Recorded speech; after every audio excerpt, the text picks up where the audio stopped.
It's a pleasure to have you join me on this virtual journey. Welcome, friends, to our video dedicated to wallflower people. Let's dive right in and uncover its wonders. A wallflower is someone with an introverted or shy personality type, or in more extreme cases, social anxiety, who will attend parties and social gatherings, but will usually distance themselves from the crowd and actively avoid being in the limelight. They are also social around friends but not strangers, though once around friends, the strangers become less impactful. The name itself derives from the eponymous plant's unusual growth pattern against a wall as a stake or in cracks and gaps in stone walls. Wallflowers might literally stand against a wall and simply observe others at a social gathering, rather than mingle. In this chapter, we'll be shedding light on structural function theory and its role in shaping our understanding. Structural functionalism is a sociological theory that sees society as a number of complex parts that form a stable and functional whole. This leads to a strong and coherent family unit made of smaller parts, with the functioning family unit then going on to form the smaller parts of a wider community, society, and so on. In the upcoming portion, we'll be dissecting social conflict theory to gain a comprehensive understanding of its implications. Social conflict theory in sociology claims that society is in a state of perpetual gross conflict due to competition for limited resources. It holds that social order is maintained by domination and power rather than consensus and conformity. According to conflict theory, those with wealth and power try to hold on to it by any means possible, chiefly by suppressing the poor and powerless. Without further ado, let's move on to the topic of symbolic interaction theory. The most relevant sociological theory that the wallflower relates to, symbolic interaction, describes specific gestures or social norms that are symbolic in meaning. The theory consists of three core principles: meaning, language, and thought.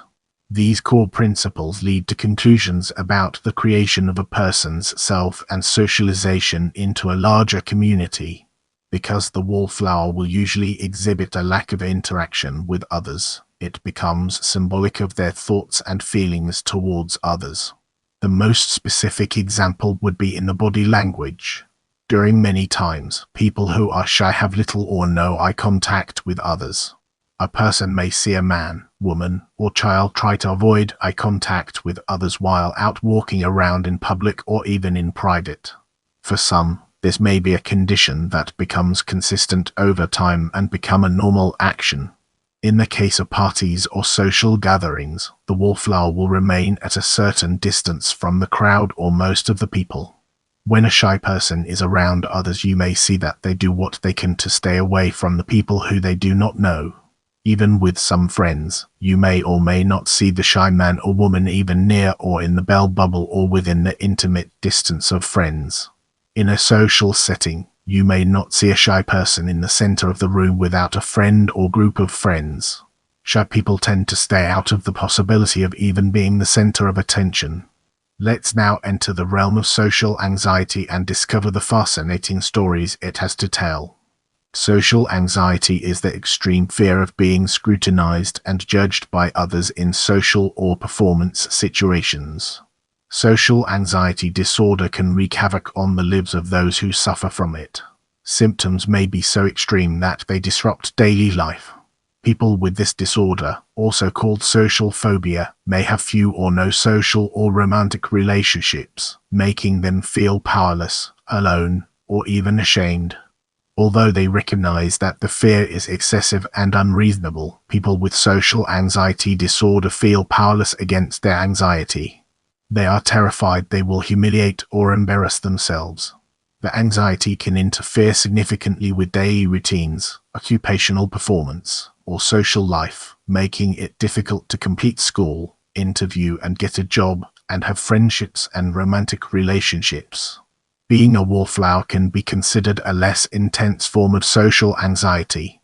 A person with social anxiety may feel a sense of hesitation in large crowds, and may even have a sense of panic if forced to become the center of attention.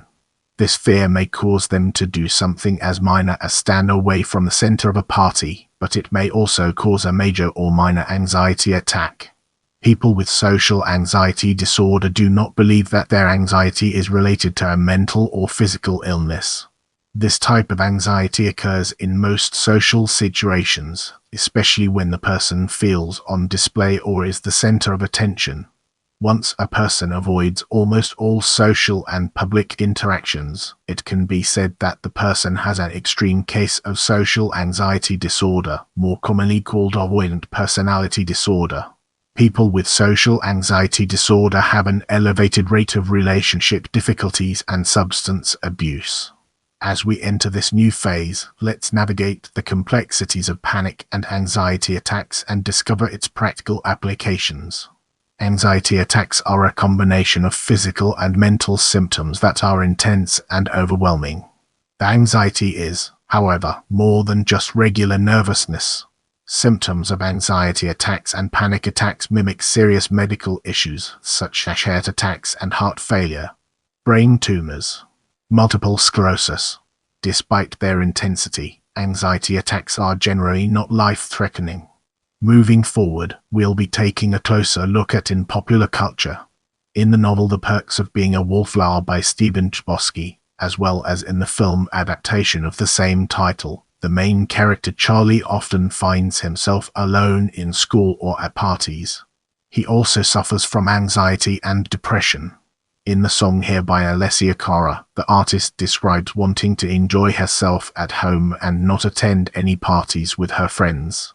Bob Dylan sings about a wallflower in the song Wallflower from 1971. Jacob Dylan, son of Bob Dylan, founded the popular band The Wallflowers in 1989. In the song Wallflower by In Flames, from the album Battles, they described life from the perspective of a wallflower. In the My Little Pony spin-off Equestria Girls, the 2018 special Forgotten Friendship features the character Wallflower Blush, who is an extreme introvert, says her only friends are the plants in her garden, and who sings the song Invisible about nobody ever taking notice of her existence. In the song Wallflower from the album Wallflowers by Ukrainian metal band Ginger, the vocalist describes herself being a wallflower. In the song Stormy bonus track from the deluxe version of the album Vices and Virtues by rock band Panic. At the disco, the lyrics mention a wallflower garden, meaning a group of people who are collectively distancing themselves from the rest of the party. In the song Wallflower by K-pop girl group TWICE, the lyrics are about seducing a wallflower. If you want to see more videos like this, make sure to subscribe and turn on notifications.